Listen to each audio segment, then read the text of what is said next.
Good evening, everyone. Welcome to LA Strong, Return and Rebuild, a webinar series hosted by Mayor Karen Bass. And we have tonight a lineup of really exciting updates, everything from EPA Phase 1 to water updates, to insurance commissioner updates, and more. We're going to dive right in just a moment. But before we do, we want to make sure that everybody knows how to access both closed captioning as well as our ASL interpretation. If we could please go to the next slide. So in order to access the sign language interpretation, please click the globe or the three more buttons, the three dots and the more button at the bottom of your screen, and you should be able to select interpretation and then American Sign Language. If you'd like to utilize closed captioning tonight, you are welcome to use the link in the chat that will be appearing in just a few minutes. And then you'll be able to go to a separate website, and closed captioning after a brief delay will appear at the bottom of your screen. Today, we're going to start with an update from Mayor Karen Bass, and then we're going to go into a water quality update, a quick update from FEMA and the SBA about resources available, an update from the California Department of Insurance, and then a deep dive on the overall rebuilding process. We'll wrap up with just a quick note from our public health department for the County of Los Angeles. With that, we can go ahead and pull down the slide, and I will introduce our mayor of the City of Los Angeles, Mayor Karen Bass. Hello, everyone. Thank you for joining us this evening as we do our twice-a-week updates. And I do hope that these updates are very beneficial to you. We will always benefit from your feedback. Tell us what is working, what isn't working. Let us know who you would like to hear from.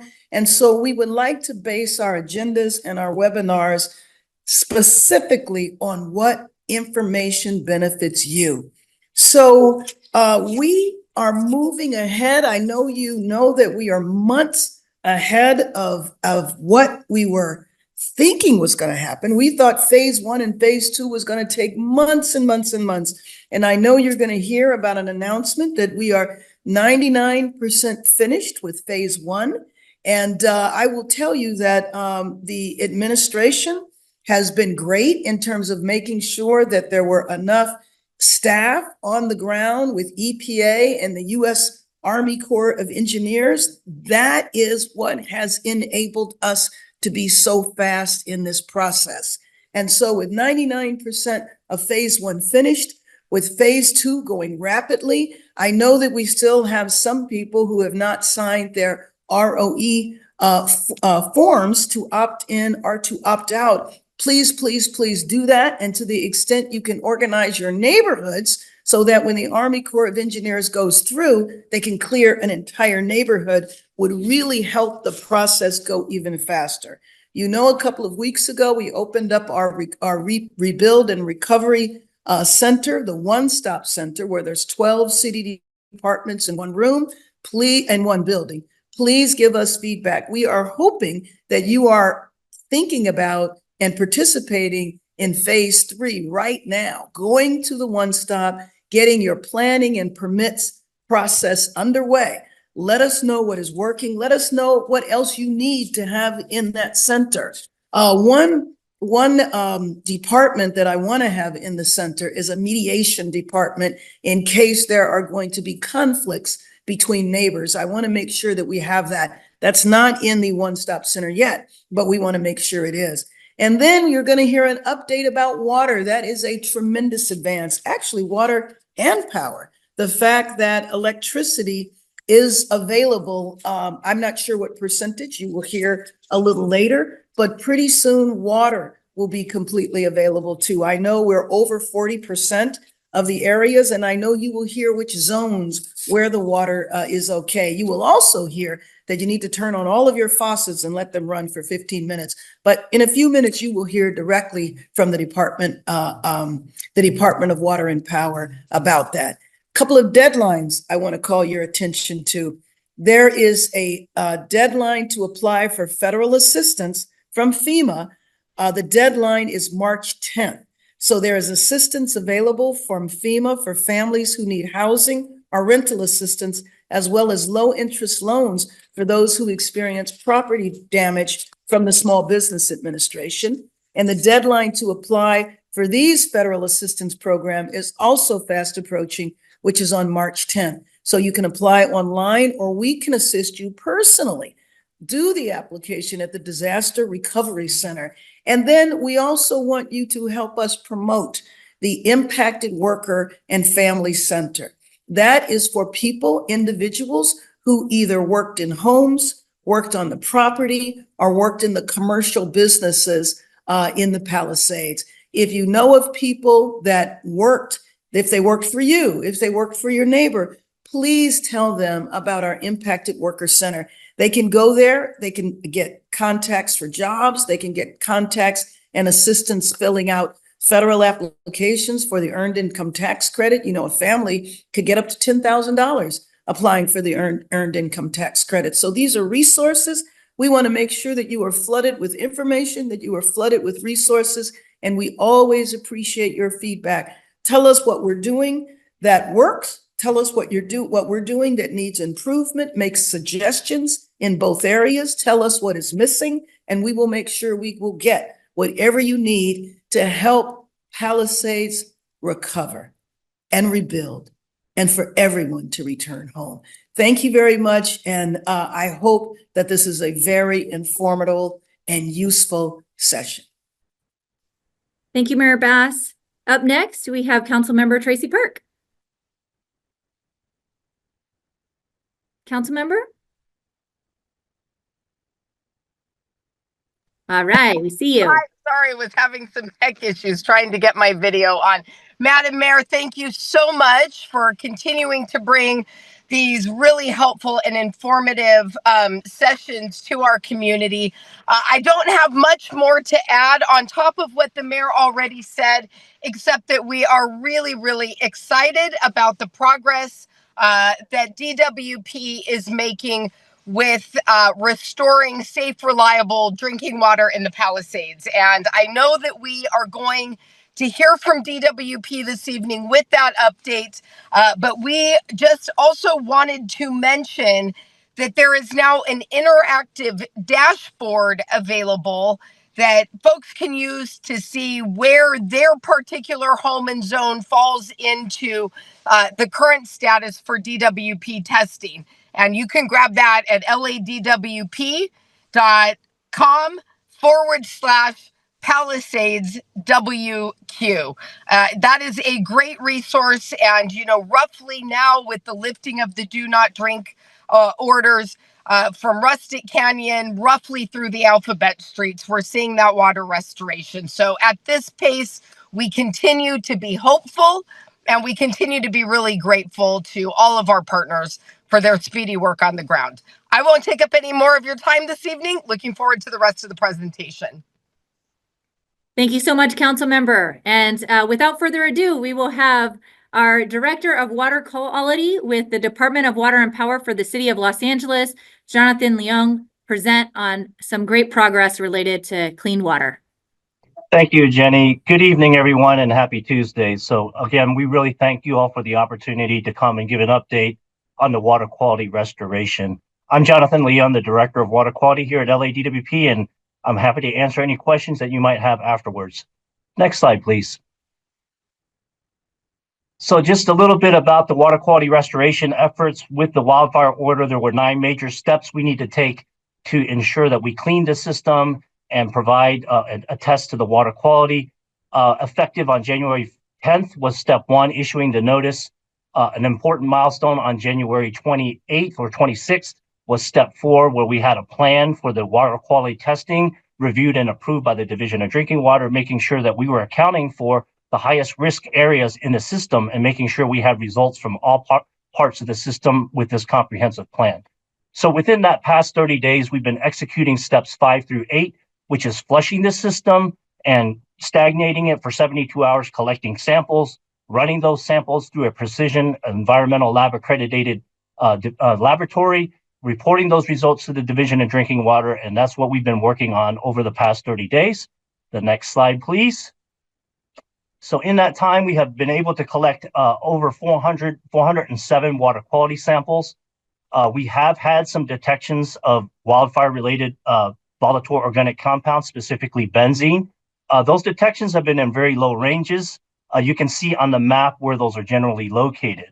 One thing we did note through the results that we've acquired all the way through Friday of last week, which we reviewed with the Division of Drinking Water, is that there, through the almost 200 tests that we performed in the southeast side of the Palisades, the 529-foot service zone and the 310, there have been no detections of benzene and no abnormalities as far as the volatile organic compounds. So we presented this data, and on Monday afternoon, we were excited to hear that the Division of Drinking Water supported us to lift the do not drink order in those areas based on those comprehensive water quality test results. Now, the map is an area that most of you may not be able to read. You can zoom in on it, but it is the area east of Temescal Canyon Road and south of Vester Boulevard. So that includes areas like Rustic Canyon, Santa Monica Canyon, the Village, and the Alphabet Street. So all of those fall in that area.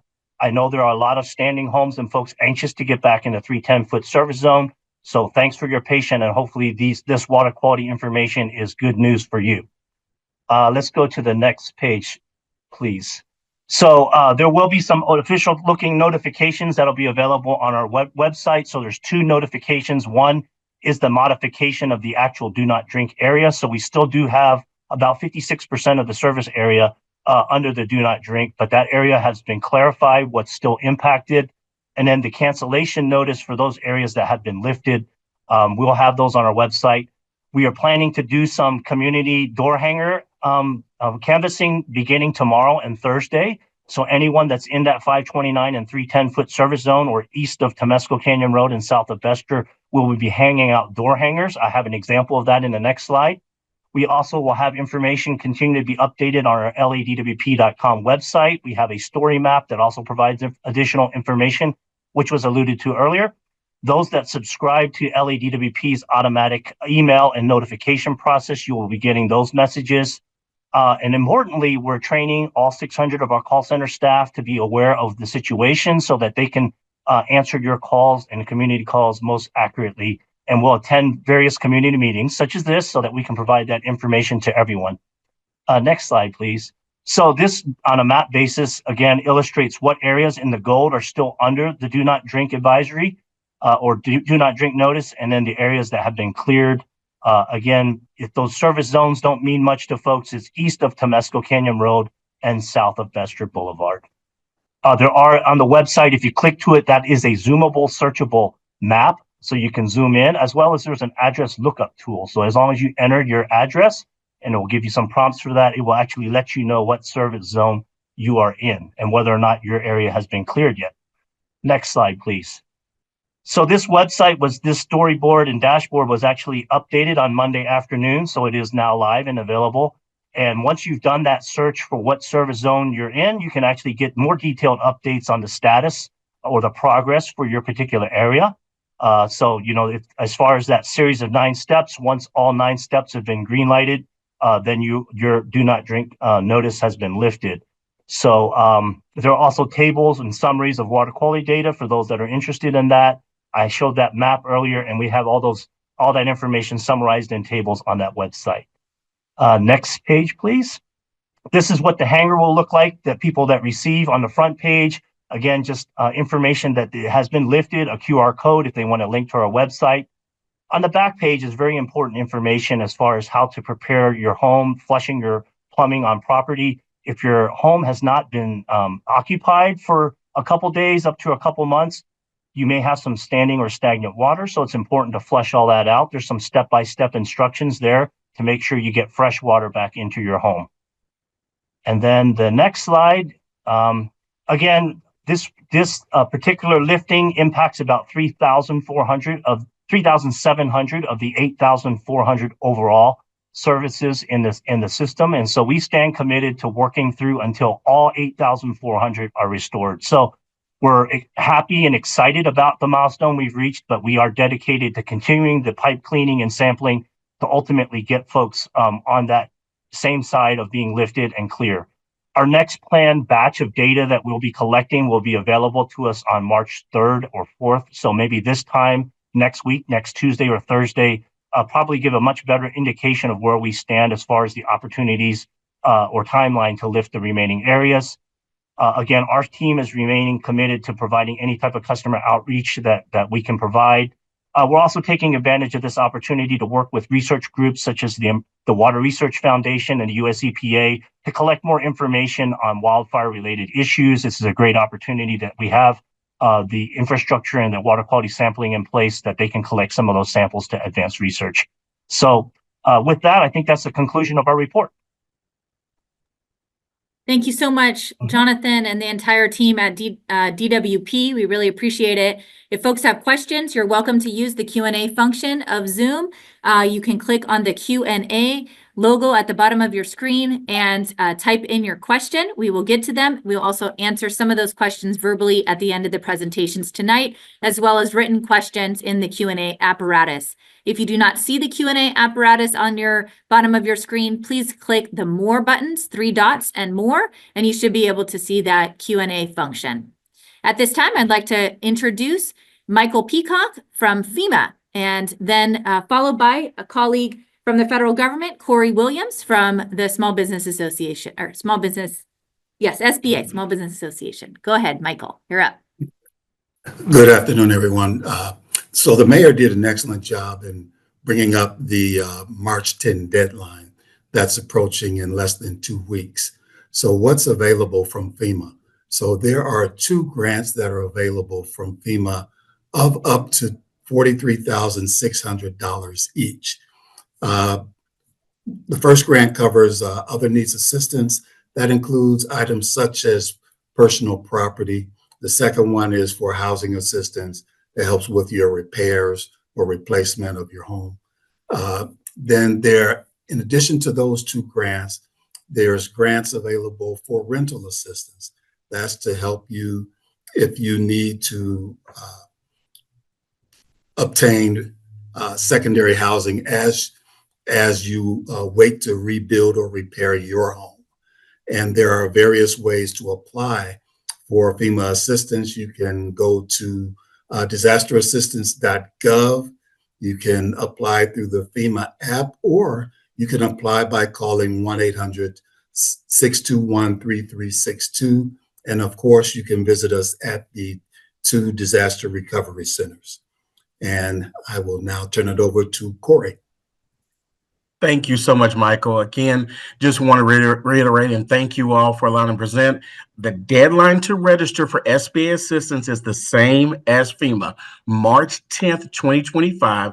And SBA provides low interest loans to not only businesses of all sizes, but homeowners, renters, and nonprofits in Los Angeles County who may have experienced property as well as economic injury because of the fires. So you can go to lending.sba.gov to apply online, or you can call our 800 number, which is 800-659-2955. But as Mike alluded to, what I would strongly recommend is to visit the disaster recovery centers and visit with our outstanding customer service representatives that are there. Thank you.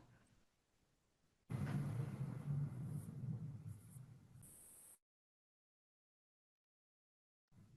believe you're muted. Oh, thank you so much, Michael and Corey. Appreciate it. Corey with the Small Business Administration, Michael with FEMA. Again, folks, March 10th, big deadline coming up, not too far away. So we hope that everybody is able to apply for those very significant resources. And again, the Small Business Administration not only does business loans, but also home loans in this time when folks may need that. Up next, we have a brief update, a really exciting update, specifically from our Department of Insurance at the state level. This is regarding standing homes, those that may not have been damaged or burned down completely, and you still need some support in regards to your insurance company. So I'll introduce from the Department of Insurance, Julia Juarez. Hello, everyone. Thank you very much for having us. Insurance Commissioner Ricardo Lara, of course, is making sure that all our wildfire survivors get the insurance benefits that they're entitled to, and that you get them as soon as possible. So in response to that, he has ordered insurance companies to provide advance payments on insurance claims to speed up recovery. And so far, we almost have $7 billion that has already gone out to survivors. However, for those of you who find yourselves with your homes still standing, but not necessarily livable, the commissioner on 2 weeks ago issued a formal notice to all residential property insurance companies, urging them to continue providing additional living expenses, so ALE, coverage for wild survivors whose homes are uninhabitable. So ALE benefits are crucial for you during this time, and they may still be available to you if basic utilities like water, sewer, electricity, or gas are not functional, or health and safety hazards still exist. If local health officials or agencies have determined that the area is unsafe to live in. We can move on to our next slide. Wanted to make sure that you are aware that insurance companies are required to investigate the excuse my accent, habitability claims thoroughly, and if necessary, extend the ALE benefits if it is not safe. However, an insurance company may be able to address the issues or the concerns by, let's say, if there's no electricity, they may provide a generator instead of paying for temporary housing, or if the water supply is compromised, they may offer water filtration or a delivery service or anything like that. Any of these alternatives, could be used by the insurance companies, but they must fully resolve the issue. So if your home, if your home is truly not livable, you still may be eligible for ALE coverage. So you can check with the Department of Insurance if you are having a hard time working with your insurance company on that. And let's go to our next slide. Absolutely talk to your insurance agents. Keep all records of all your expenses. Every single expense that you have, please keep on records. We are telling people that the best, easiest way to do that is create an email account where you take notes and put all your notes in there so that it is in the cloud, and you can always continue and have specific information, who you talk to, when you talk to them, what did they say to you, so that you are communicating directly with them. And for understanding your coverage or resolving any issue that you may be having, I want to make sure that you're aware that you can contact the Department of Insurance. We have been in communication with a lot of you, hosting our workshops and talking with you at the DRCs, but also want to make sure that you know that you can contact the department, and we will be able to talk with you and walk you through your policy, your claims, and make sure that you are getting the support that you need. So you can reach us at 800-927-4357 or at insurance.ca.gov. And let's look at the next slide. I want to make sure that you are also aware that Commissioner Lara is going to be hosting another one of his insurance support workshops on Saturday, March 8th at the Skirball Cultural Center. And what those workshops are one-on-one appointments that you will be able to have with our insurance experts. They will go through your entire policy with you and make sure that you are getting everything that you need to be, that you're supposed to be getting. We will also have the insurance companies then available for you, so that after you meet with our experts, you know what the kinds of questions to ask, what you need to, what support you need to get from them, and then you will be able to go meet with your insurance company directly. Most of the time, these insurance companies also bring their checkbooks with them, so they are able to write a check out to you immediately if necessary, as you're working with them. So we will have those insurance companies available there. We have most of the insurance companies that are taking care of these the Palisades area specifically. So make your appointment. These are one-on-one appointments, and we will be there from 10 a.m. to 6. So please call the department to make your appointment at 800-927-4357. And any type of question that you have, just call us, make an appointment, come in and meet with us individually. Thank you so much, and we'll take questions on the chat. Thank you so much, Julia. Now we're going to hear a presentation about rebuilding. This will be a deep dive. I want to welcome Deputy Mayor for Business and Economic Development, Rachel Freeman. Hi, good evening, everyone. My name again is Rachel Freeman, and I have the honor of serving the City of Los Angeles as Deputy Mayor for Business and Economic Development. Today, I'm joined by the General Manager of the LA Department of Building and Safety, Osama Union, and together we're going to be providing some updates on some of the early work that the Mayor and her team have underway to lay the foundation and the groundwork for the rebuilding effort. And through this process, we've been working closely with county, state, and federal partners every step of the way. And so, just in terms of table setting, want to share that, on January 13, Mayor Bass issued a sweeping emergency order that really clears the way for Palisadians and residents to rapidly rebuild their homes and help their businesses plan for recovery. The order ultimately will help expedite the rebuilding efforts by cutting through the red tape and getting Angelenos on the road to recovery as quickly as possible. There are a few actions that I'll highlight from this slide. From EO1, we are coordinating the debris removal and expediting the cleanup efforts to mitigate risk from future environmental hazards. The EO supports waiving the existing discretionary processes that would be triggered in order to rebuild like for like what was there before, even if it was non-conforming with current zoning. To help sort of define like for like a little bit, I just want to share with this group, because I know there have been a number of questions, that, like for like, in essence, allows for the rebuild of the same non-conforming use, which would include yards, height, setback, number of stories, square footage. It would include basements. And ultimately, the height of the rebuild should not exceed sort of the overall building envelope of the existing structure that was there immediately before the wildfires, more than 110% at any point. Like for like rebuilds will also be required to build back under today's much more resilient fire code. You've got a number of homes within the Palisades area that are older housing stock under an older building code. And so today's zoning codes are much more fire resilient and fire protective. Additionally, the EO supports the streamlining of the rebuilding process by creating a one-stop rebuilding permitting center. And I'll share some more of that. So on the next slide. So on February 12th, earlier this month, we opened our first development services center located on Sawtelle. We opened with all development services departments fully staffed 7 days a week to support the expediting of approvals within a 30-day time frame for completed submissions. This really helps sort of cut through that red tape, puts a timeline for departments to help Angelenos support them through the permitting process, and allows residents to build back more quickly and more efficiently. Next slide.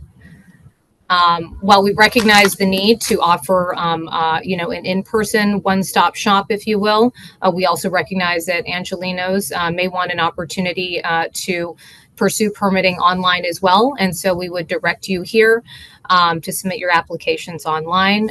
Please visit dbs.lacity.gov. You'll click through the ePlan LA link that you'll see here. And we have DBS staff at the number available on this slide should there be any additional questions. Next slide. I'm going to pass it over to our General Manager for Building and Safety, Osama Union, to take us through the next few slides. Thank you.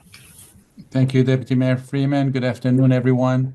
To submit plans to the Department of Building and Safety for the purpose of getting a permit, you need to submit the architectural plans. Those are the plans that show the layout of the house, the rooms, the walls, the roof, and so forth, plus structural plans and calculations, which show the framing, the beams, the column, and associated calculations, as well as the California Energy Code compliance, which are forms and calculations as well.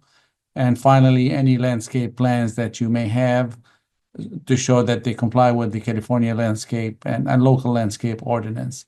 If it's in a hillside area, there would be some geology reports, like soil reports, that are required.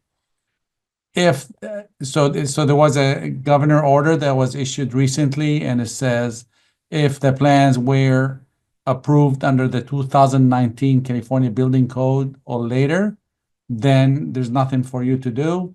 We'd actually use the same plans to issue a permit. The only thing is they got to do the compliance with the California Energy Code. If that's the situation, you would get the plans, but they have to be re-stamped by the architect. And if a structural engineer had also stamped them in addition to the architect, they would also have to re-stamp, just to take responsibility for them and to know they're being used. There are typically, so on a single family dwelling, the mechanical electrical systems, they're part of the building permit. We issue it at the same time. And typically, they're not very large, so they don't need any planned review by engineers. If you have a house where you have the exception, maybe they have a very large electrical service or water service, then there would be a requirement for a plan check by mechanical or electrical or plumbing plan check. Again, most houses will not require that. Next slide, please. So release of existing plans. Again, there was a waiver by the governor for the state law that requires that engineers or architects, the professional that signed the original plan, would have to authorize the release. That has been waived for the Palisades area, which makes the process much simpler. So if you want a copy of your blueprints or your plans, you can do it, of course, in person if you'd like, by going to the One Stop Rebuilding Center in West LA. Or you could go to any development services centers. We have them in Metro and Van Nuys, whatever is more convenient to you. Or you could send via email to records.ladbs@lacity.org. We recommend that you do the email. That way, you're not having to wait. When it's ready, they call you, come pick them up. When you go to pick up the plans, as a matter of fact, when you do submit by email, you do want to submit the affidavit by the property owner, which is a form, and the property deed, so they make sure what they're looking for. When you go in to pick them up, they're going to ask you for your government ID, such as your driver license. And if you're sending someone in your place, they're going to ask for a notarized letter from the owner authorizing them to pick up the plan on their behalf. Next. Demolition procedures under the mayor's order. The process has been streamlined. We actually do not require a demolition permit, but you do have to notify the department, and there are conditions that you need to agree to, which are complying with local, state, and federal regulation for disposal. And once you do that, you're done. Of course, there are limitations on certain things. If you have deep foundations or if you want to dig more than 3 feet, we need to worry about the slope stability at that point, and then we would look at it. But other than that, it's no permit. As long as you notify us, it's good to go. I believe that was the last slide. Thank you. Thank you very much. Again, if you'd like to ask a question, you're welcome to put it into the chat or rather the Q&A feature here in the webinar, and we'll be sure to answer your questions. As folks begin to insert more questions into the chat or continue to do so, I did want to announce the LA County Wildfire Recovery Survey from the Department of Public Health, the County Public Health Department. And we do ask that folks fill this out in order to best address your public health needs throughout the county, and particularly in regards to the Palisades and the fires. You are welcome to click on the link in your chat or use this QR code to fill out the Wildfire Recovery Survey as issued by the County Public Health Department.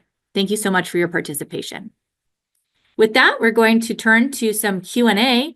Next slide. And we'll go ahead and start with some questions regarding water.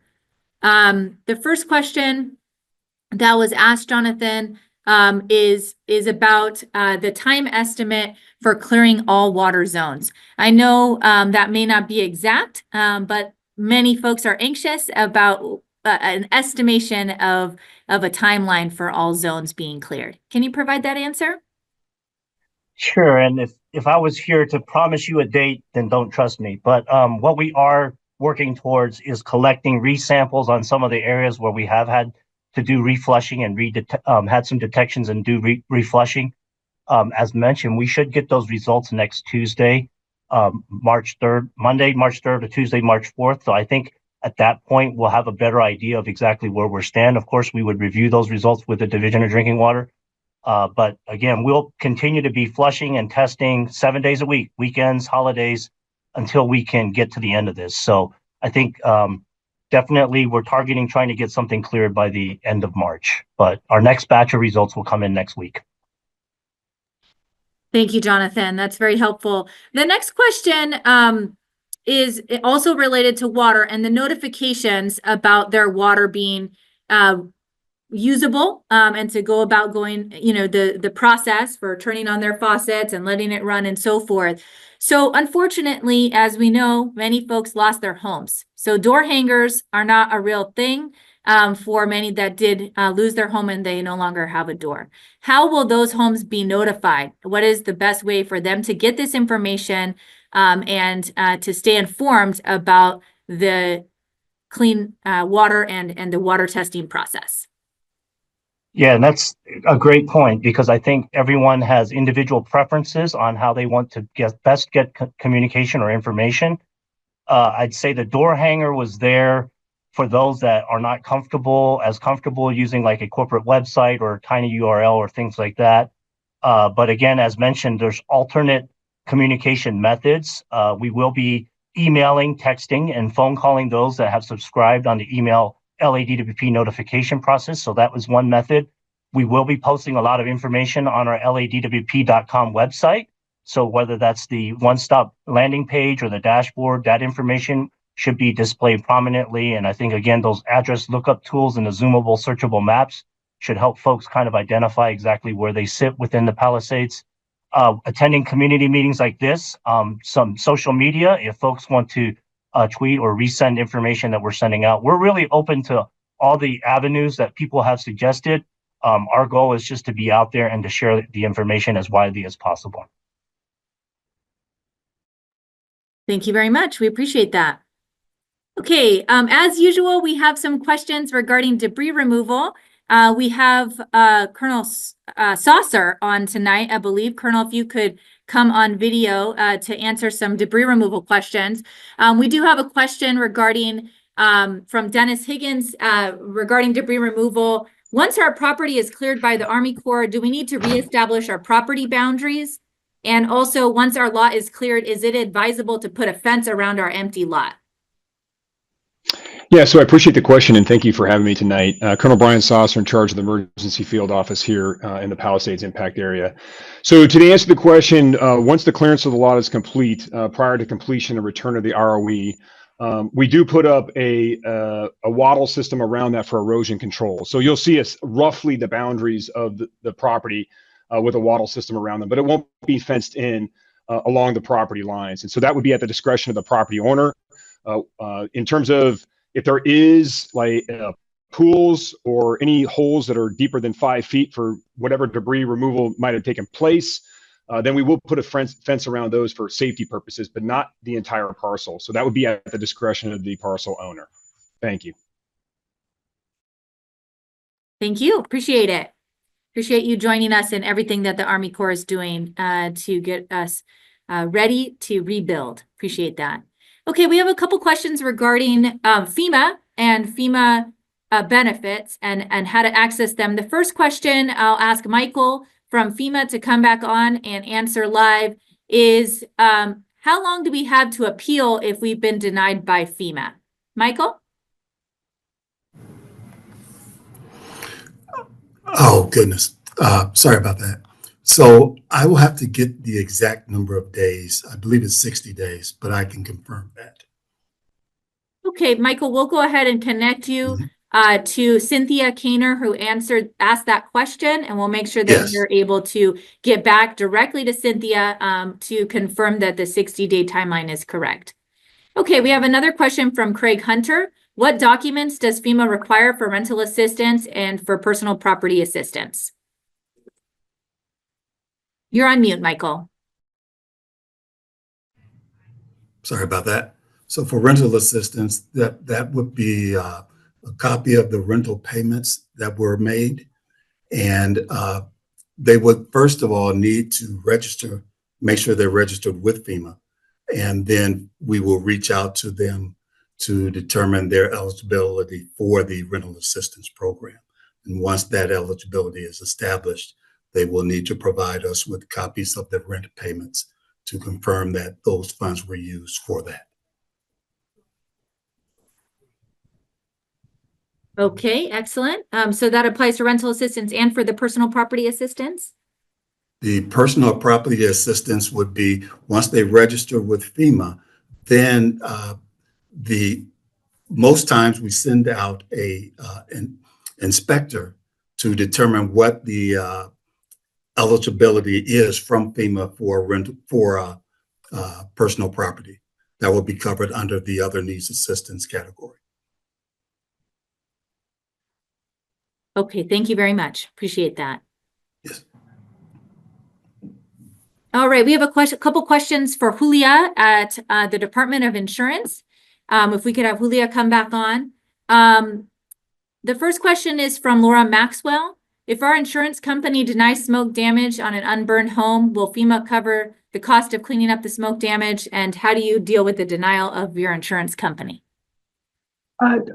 Any type of denial that you're getting from your insurance company, I would suggest that you put you contact the Department of Insurance and you start a claim with us, a complaint with us, so that we can look into the policy, make sure that the insurance company is doing right by you, and we can look into, we can make sure that your claim is correct. Now, in regards to what FEMA would do, that is a FEMA question that maybe FEMA can address. But for any type of claims, and I know that we are hearing from lots of people in regards to their claims for smoke damage and things like that, please contact the department and we can look through your policy directly and work with you to try to find out exactly what it is that you are covered for and how they can remediate your property there. Excellent. Thank you very much. And Michael, can you answer the FEMA part of that question? Wanted to add a little bit to that is it's very important that once you file your insurance claim, that once you receive your insurance settlement letter, you provide that information to FEMA so that we can make a determination as to what we're eligible to assist with.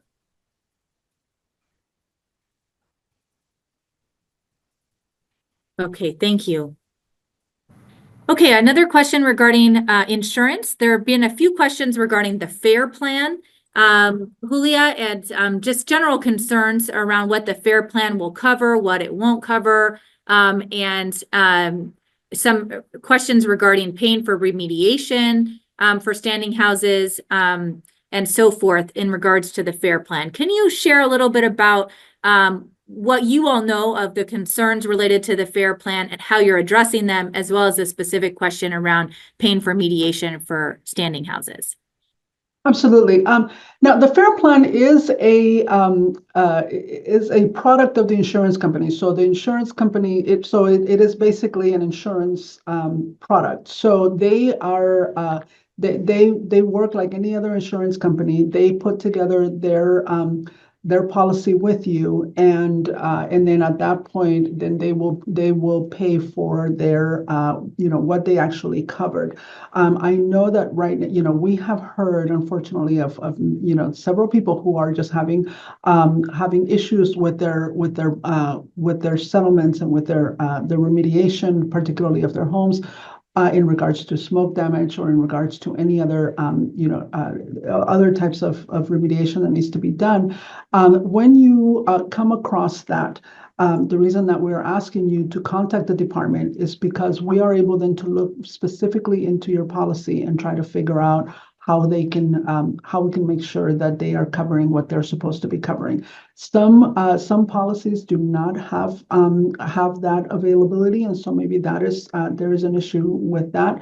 But one of the other things that we do, and the reason we ask you to please put a complaint into the department, is because we can look into we do market conduct exams, and so we can look into a particular insurance company. If there are several people who are having the same issue that the insurance company is not following through on, then we are able to go in and do something of a market conduct exam. So it's like an audit of sorts where we can look into those particular issues and see what it is systemically that we can actually look into and try to fix with the insurance company.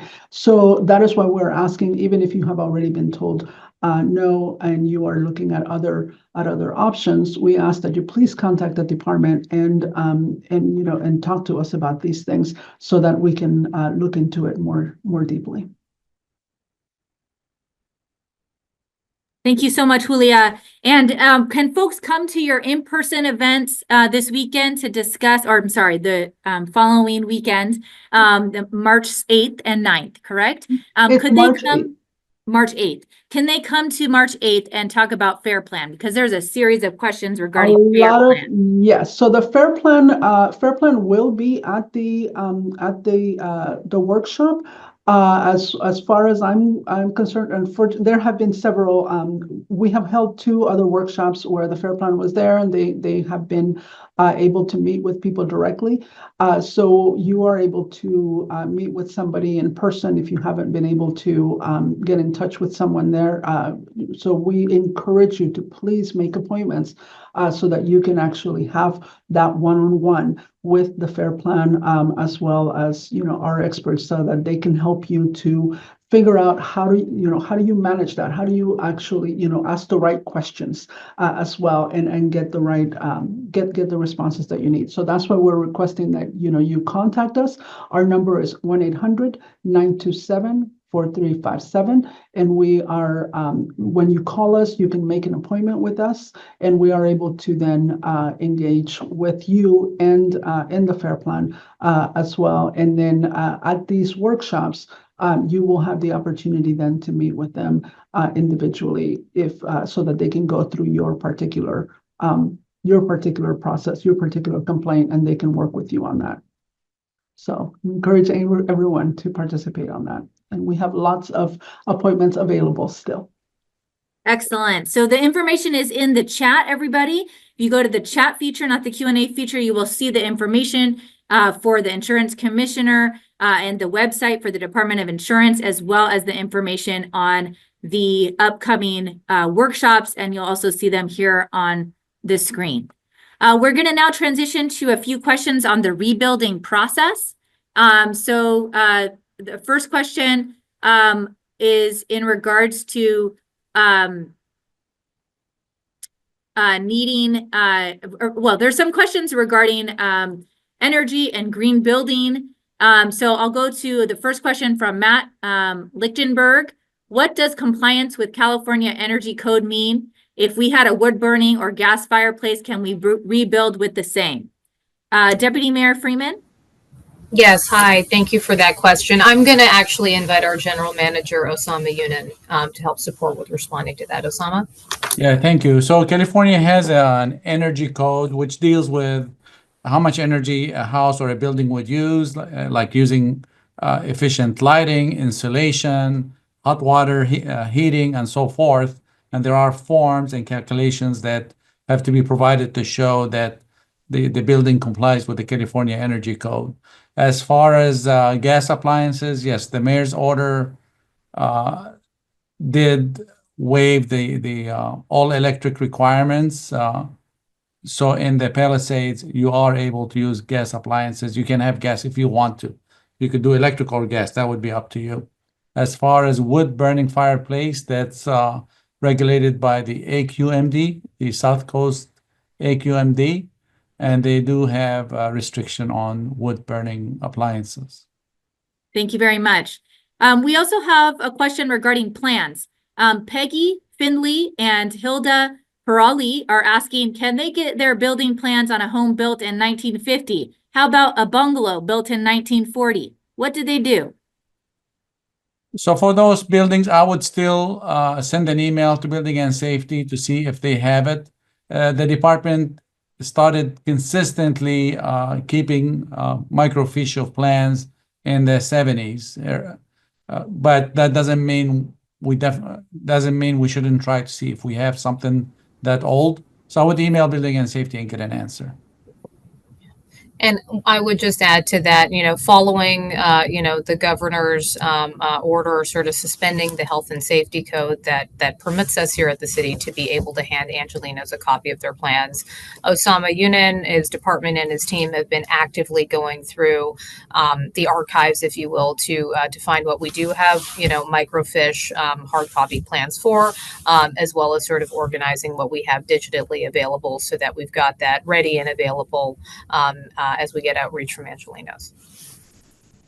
Excellent. Thank you very much. We have another question about a standing home, but there's damage to the garage and they may need to take down the framing. This is a question from Jola Thune. Do they need to get plans approved? They plan to keep the square footage the same. Yes. So this is partially damaged building. That's what we call yellow tags or yellow placards. And yes, they would need to show how it's going to be repaired. And that, again, would be expedited through the plan review process. But you do need plans. Okay, thank you so much. For those kinds of questions, we encourage everybody to go to the One Stop Rebuilding Center on Sawtelle. The information will be in the chat, and you can also find it at lacity.gov. We have a question from Mei Sung. Do they need to complete green building forms? Everybody that's rebuilding. Yes, so the Green Building Code is the California State Green Building Code, and there are certain forms that have to be completed, and that would need to be done on the plans. And a follow-up question is, what is the timing in regards to just overall turnaround for permitting? I know that's a vague question, but what can we anticipate in terms of timeline for overall process? So far, we have received over 40 plans for rebuild, and we've been turning them around in an average of 6 days. Some we turned around in 3 days, and that's our initial review. If there are comments, somebody's missing calculation, or they need something else to be shown, then the architect would make the revisions, or whoever's designing the plans would make the revisions and come back, and we'll see them to finalize it. But our initial review has been averaging 6 days or less. And so I would add to that, as mentioned earlier in the presentation, there are a number of different departments that touch sort of development services overall. And ultimately, those clearances, as they call them, are sort of required to ultimately get a building permit. The mayor's EO1 put a 30-day timeline on processing those, and you're hearing from GM Yunin that from Building and Safety we've been able to sort of move through the initial ones in a very expedited fashion. One thing that we recognize is that we want to be really clear in supporting homeowners in terms of clearly articulating what is needed to constitute a complete set of plans and a complete submittal, so that when you come into the one-stop permitting center, you've got everything that you need in hand, so that DBS departments and the other departments have what they need to begin that review process to move through it quickly. And so I think in the chat again there'll be a link to the checklist, which will also be on the lacity.gov site, as well as the Department of Building and Safety's website, just a downloadable and accessible quick checklist PDF of everything that you need to have in place before you come in. All right. Well, we'll keep answering as many questions as we can in the Q&A function. We are trying to respect everybody's time and wrap up in an hour. I see a couple different questions there. We're going to try to get back to them on rebuilding and beyond, but certainly want to thank everybody for joining us this evening. I wanted to circle back that FEMA did confirm that the deadline to submit your appeal is 60 days, which is what Michael said from FEMA earlier, 60 days to appeal after the date on the determination letter. We also want to make sure that everybody knows we do have a frequently asked questions document, which is being written and adapted or updated based on the questions that we receive here on these webinars. And if we could go ahead and put that slide up for our frequently asked questions, we'll go ahead and make sure that people have that link as well. It is available on the lacity.gov website, as well as we'll go ahead and put that in the chat. Great. I see Councilmember Tracy Park, who is back on video, and want to invite you, Councilmember, to provide any closing remarks. Thank you, Jenny. I really just came back on to wave goodnight to everyone. Really encouraging updates tonight on all fronts. And so I just want to thank everyone for their continued hard work and partnership and patience as we all get through this together. So thank you all so much. Thank you, everybody. And on Thursday, for business owners, we do have a small business webinar that will be hosted. If you're a small business owner, you should have received an email from the Malibu and Palisades